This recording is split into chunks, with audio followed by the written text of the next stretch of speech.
Hello again, my name is JC Basinger. I'm the lead pastor of Hope Community Church. We're a church plant in Queen Creek, and today we're going to be looking at Psalm 21.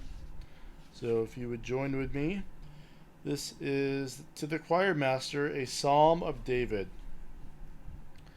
O Lord, in your strength the king rejoices, and in your salvation how greatly he exults. You have given him his heart's desire, and have not withheld the request of his lips. For you meet him with rich blessings. You set a crown of fine gold upon his head. He asked life of you, and you gave it to him, length of days forever and ever. His glory is great through your salvation. Splendor and majesty you bestow on him. You make him most blessed forever. You make him glad with the joy of your presence. For the king trusts in the Lord. Through the steadfast love of the Most High, he shall not be moved. So in the psalm, we see that King David has been, looks like, given a military victory, and he is rejoicing. He's gone to the Lord, he's requested for this victory, and the Lord has granted his request. One of the things that stands out in this passage is in verse 6, you make him glad with the joy of your presence. Presence of God is a theme found throughout the scriptures, and it's a sign of God's favor, God's blessing.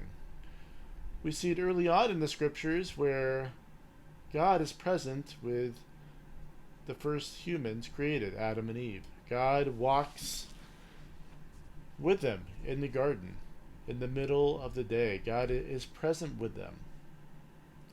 And we also see in passages in scriptures such as in Exodus that God is present. By day he's present in the form of a cloud, and by night he's present in the form of fire. And his presence is especially manifested in the tabernacle, which later became the temple. And his presence is further manifested in Jesus, where John 1:14 says, in him the fullness of God was pleased to dwell.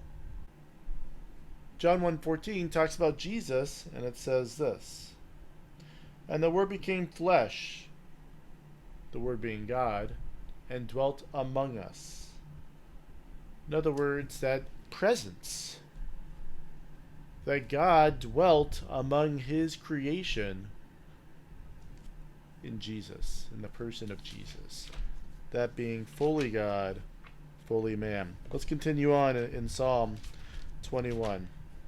Your hand will find out all your enemies. Your right hand will find out those who hate you. You will make them as a blazing oven when you appear. The Lord will swallow them up in his wrath, and fire will consume them. You will destroy their descendants from the earth, and their children from among the children of man. Though they plan evil against you, though they devise mischief, they will not succeed. For you will put them to flight. You will aim at their faces with your bows. I think sometimes when we think of these passages, they seem harsh. They seem like God is almost tyrannical. But notice what the psalmist says about these enemies. He says they plan evil against you. They devise mischief. In other words, they're planning evil against God. These are people that are intentional about disobeying and bringing evil upon God's good creation. The psalm ends, be exalted, O Lord, in your strength. We will sing and praise your power. David is assured of victory because he has confidence in the Lord. He trusts who God is. And God promises to give his people ultimately victory. In our context, that means we have victory over sin. And we will have victory over death.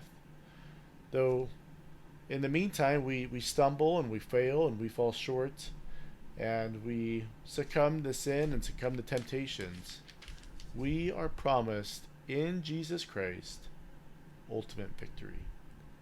Well, thanks for watching. I encourage you to like and subscribe to this video and to our channel. Also, if you would do me a favor and share this on your social media account so we can share the love with more people, and look forward to seeing you tomorrow. Thanks and have a great day.